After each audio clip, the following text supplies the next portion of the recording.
Before you begin, it's important to have a clear understanding of what your logo is going to represent. Once you clear understanding of the brief, start looking for a reference and create a mood board of how your design is going to feel. The most popular places is to look for inspirational up, interest behinds and rebels. If you're struggling with what to search for, you can try mind mapping, which a technique where you break down a logo brief and generate new idea in different directions. Let's say I'm designing a logo for baby culture. It's time to move on the sketching. This is where you visualize your sketch idea. Ready, it's time to vectorize it. I'm using Adobe Illustrator. Take a photo of this sketch and drag it into the software to import. I have decreased the opacity to 30% so I can trace over it. Select the image and you can change the opacity from above. Using the pen tool on my left while holding, I am going to trace the image. I can trace all over from the head to sky and the baby body.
After completing a logo, I am going to fill the color.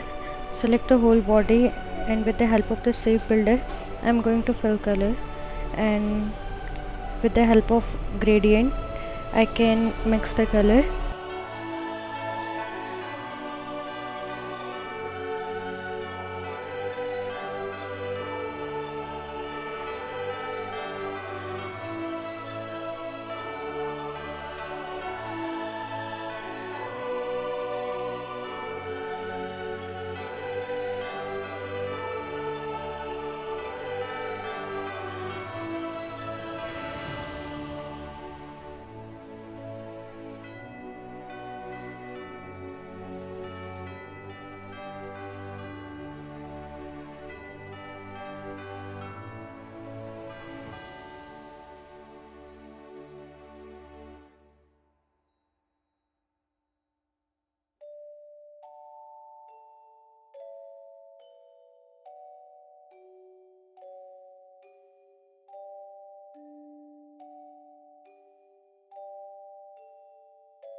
So here's the final logo. Hope you like the final design. Thanks for watching. Please like and subscribe. Follow for more.